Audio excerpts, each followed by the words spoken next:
It's time to shave.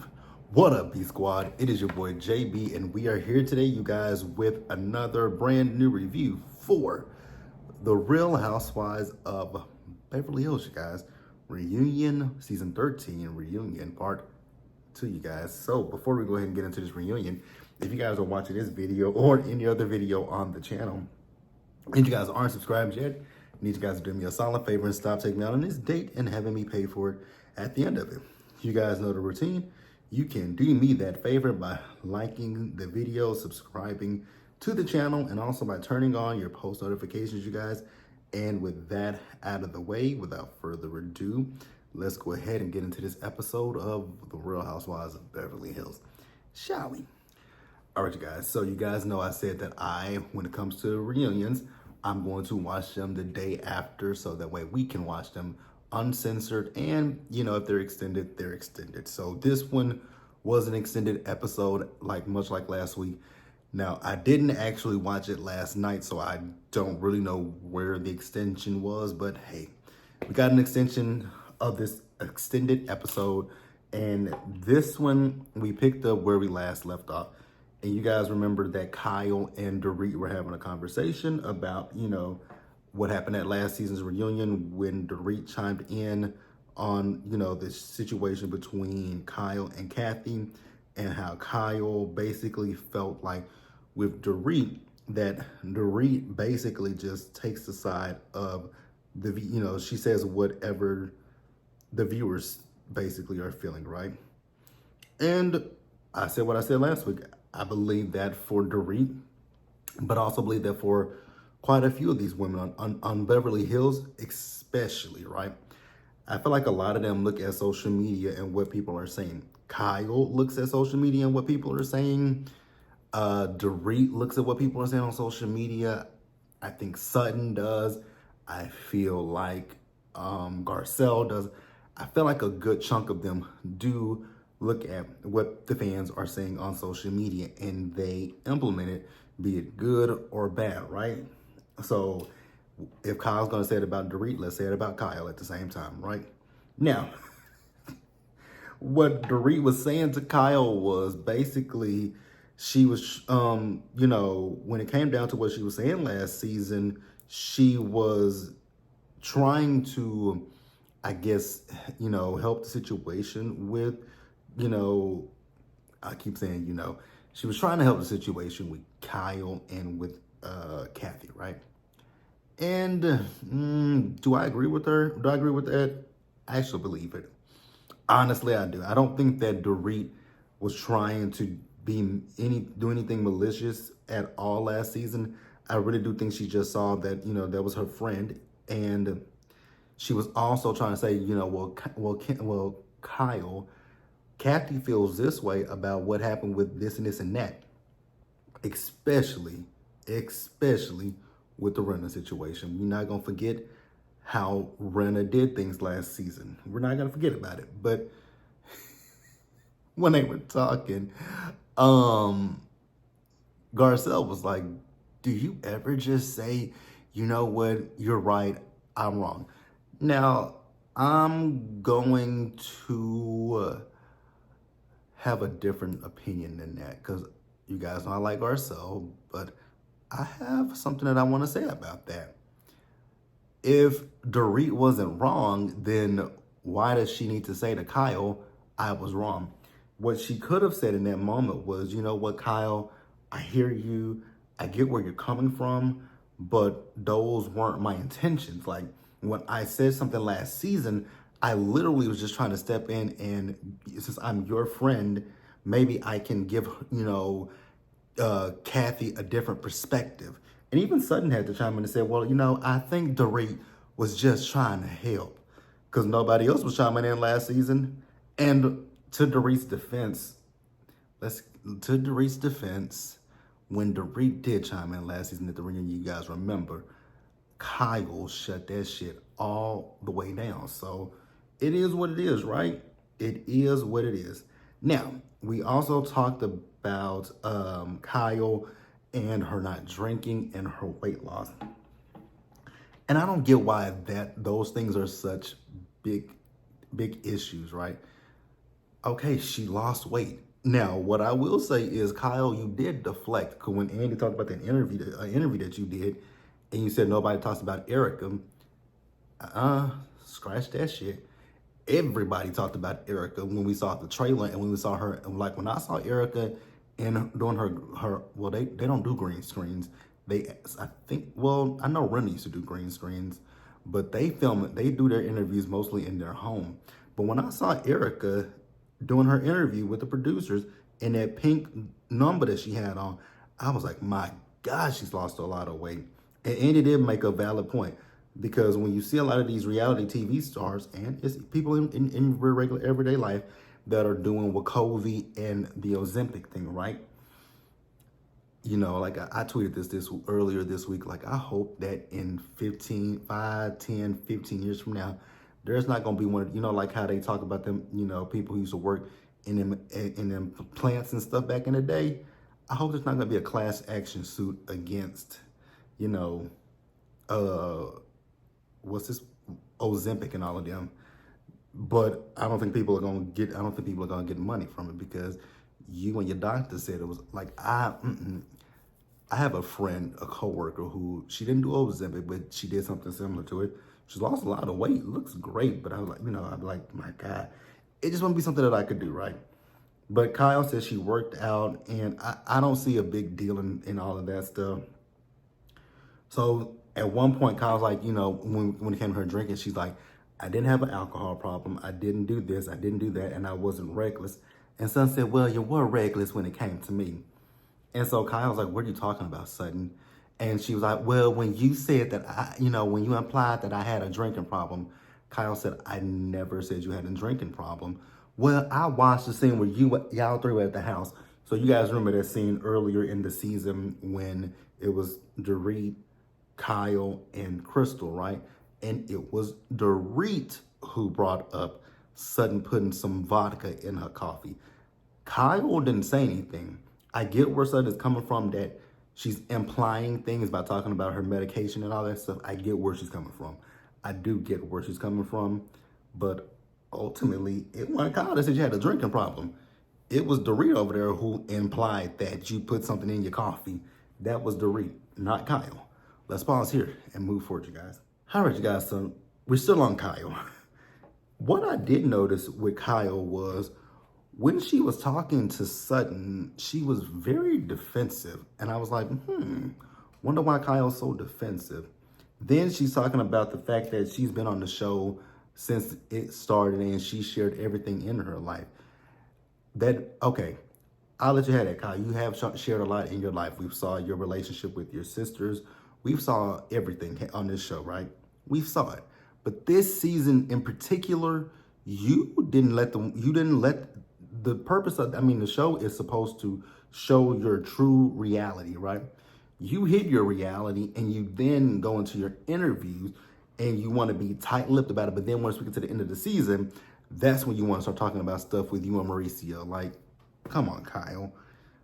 Come on. Now, what she did have me hollering at is when she told Sutton, Sutton, you bought a horse and got a dating coach this season. Give me a break. I was like, oh no. And then at one point, Sutton said, what? I said, what? I had to laugh at that because it was funny to me. So Kyle then goes down a list of things that Sutton, she like Sutton, but you said we couldn't talk about Christian. We couldn't talk about Magic Mike. We couldn't talk about Lake Lanier. I was like, well, damn. Well, damn. She kind of got you right there, Sutton, because you ain't got nothing to say.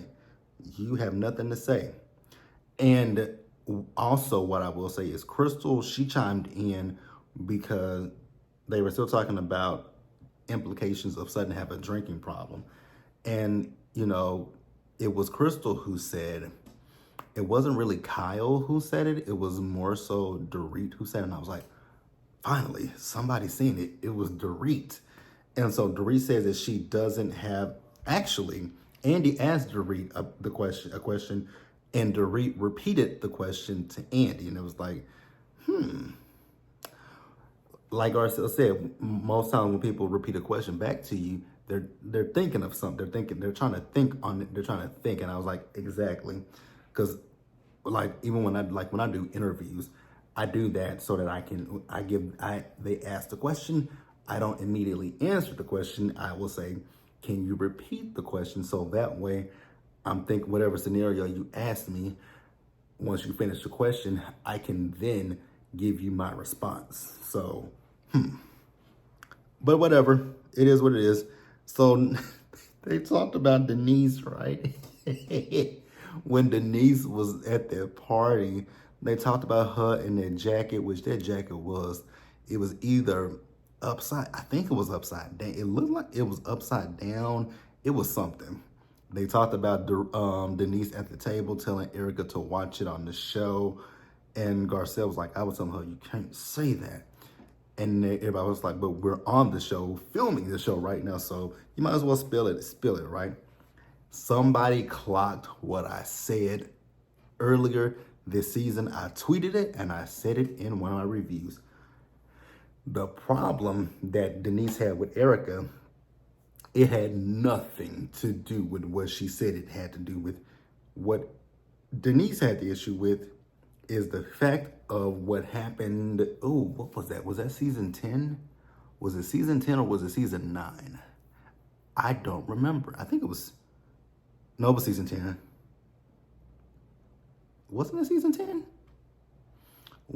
Yep, it was, because it was Teddy's last season.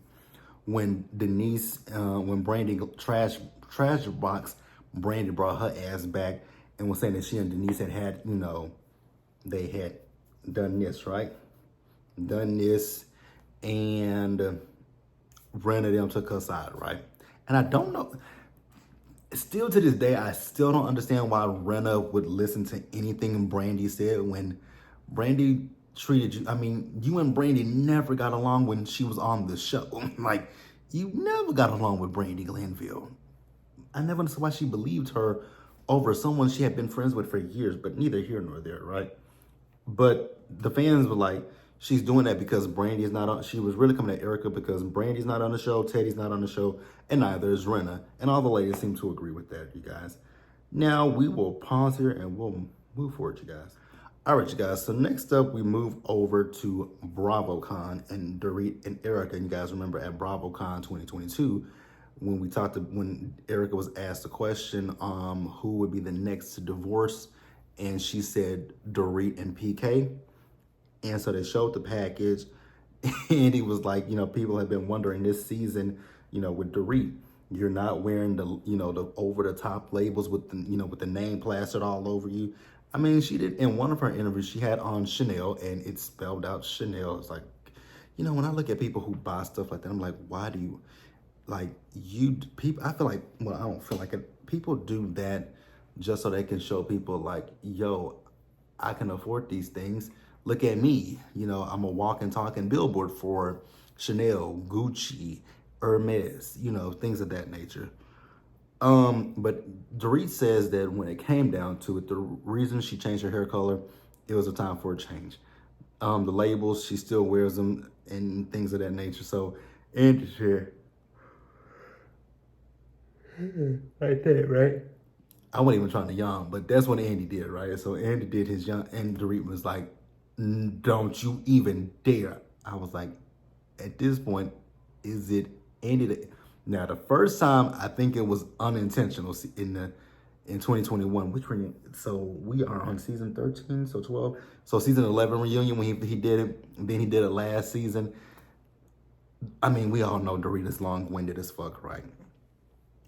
So we then talked, oh God, you guys, I don't want to talk about this stuff, but I'm gonna breeze through it quickly because none of it makes sense to me. So we talked about the $10,000 that was stolen from Dorit. We talked about Dorit's home robbery.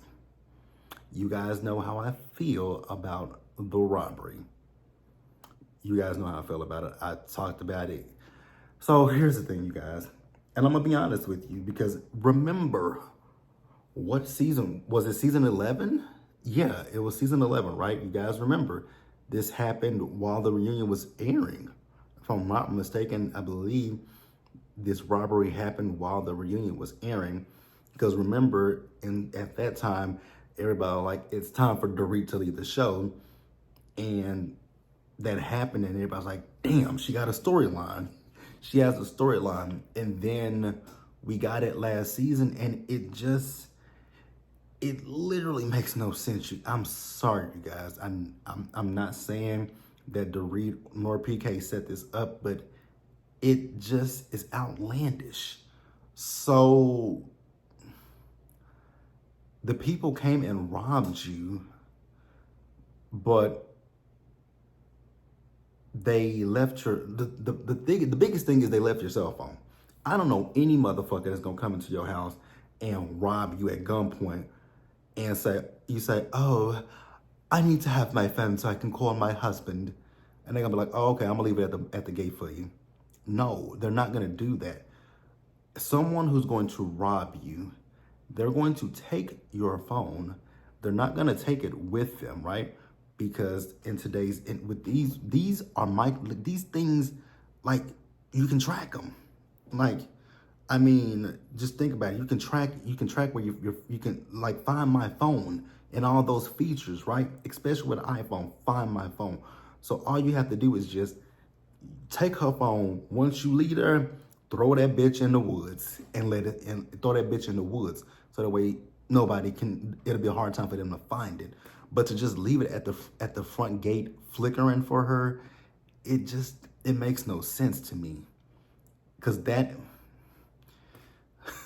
and then they tell her, wait like 30 or 40 seconds. Like, huh? Okay, it makes no sense. Then what makes no sense is her taking this $10,000, having it in the purse and leaving the purse in the basket. Why would you do something so stupid? And so she felt the way about Garcelle and her comment about the ring, still having her jewelry, but the story doesn't add up. Not saying that you didn't get robbed, but so the robbers came in, violated you in your home, held a gun to you and your children, but then when you say, oh, I need to call my husband, the robber's gonna have a heart and say, let me leave the phone. That's evidence against them. And I believe to this day, they still ain't caught those people. No, because I have a thought on why they haven't found those people. I have a thought about that, but I'm going to keep it to myself. I'm definitely going to keep it to myself because I think it's odd. This happened almost 3 years now. It's almost 3 years ago that this happened, and they still ain't found them fucking people. Okay. Whatever, girl. So they talked about Sutton and the comments she made about PK being with a woman when he got his DUI. Sutton says she got a lashing from PK and she apologized to Dorit, but she said that she got it from the streets. I was like, not Mama Joyce's streets. Mama Joyce's streets are talking. Now, after that, we talked about Dorit and PK. She said that after filming, things got worse for them. He stayed with Boy George. And she said that, now their things are better than ever. I was like, okay. Okay, girl. Don't really care. So, yeah, she said PK was drinking heavily at that time and he stopped drinking. Let's pause here and wrap up the episode. All right, you guys. So, we wrap up with Erica Girardi. We talked about the ticket sales. So it was Sutton. I do remember Sutton talking about it because I do remember she was on an interview and the guy was making a joke about the tickets being $1. Then Sutton said she heard they was $7, right? And I think a lot of people had heard, because I had even heard that those tickets were $7 as well for the residency. Sutton says that she was joking, but that interview didn't make it seem like it was a joke, right? So then we talked about, Erica, going through Lent and not arguing with the girls, and why Denise and Erica said because she was asking for it. Then Andy asked her, did she feel bad about it? She says, no, I don't. So then which I actually found this part out when I watched The Housewife and the Hustler 2, that somebody that was close to she and Tom has been footing her lifestyle since, she left him. And They said to the guy, from what I heard on the show, it's alleged that the man gave her $700,000, and Erica says that he's her personal lawyer. And I was like, oh, okay. So, and then asked her about the housewife and the hustler too, and her meeting the victims, and why did she do that? She said she was advised by legal counsel, and she spoke with some of the girls, and she just wanted to keep the victims to see her outside of the cameras. But this was filmed in Housewife and the Hustler 2 was filmed last summer in July, right? Those victims ain't heard shit from Erica since they filmed that. The reunion was just filmed in February. Okay, Erica. And you wonder why people feel the way that they feel about you, because you can't show any empathy. Now, here's the thing. I get that she was told not to say anything about what happened, but you can still have empathy for people. Even if you're told not to speak on the case, that's fine, but you can still have empathy. Then we talked about Sutton in Vegas. Sutton said she overreacted to the elevator situation, and overreacted to Magic Mike. She still felt like Erica set up the elevator. Everybody's like, how could she set that up? Easily. I can text my friend and be like, hey, we finna come out, so y'all go get on the elevator. Well, y'all go push the elevator. We're coming out. Push it for our floor. And then once we'll be there right as you guys come up. Like, it's easy peasy. Not hard at all. Not hard at all to orchestrate, right? Also, we talked about Tom, right? So when it came down to Tom, I'm with Crystal. Like, this thing seems so weird with Tom. So Tom now has dementia, but they found him fit to go to trial because the case is actually about to start pretty soon. It is what it is. It is what it is. I hope those victims, honestly, I just want them to be rectified, and I want justice for those people because they were wronged by him. And that's really all I got. What I will say is, at one point, Sutton and Kyle were going back and forth, and I don't understand what the hell they were going back and forth about, you guys. But that is it. Like the video, you guys. Subscribe to the channel, turn on your post notifications, and share the video, you guys. And until the next time, stay safe out there. Take care of yourselves. Wash your hands. Be blessed. And I'll see you guys in the next one.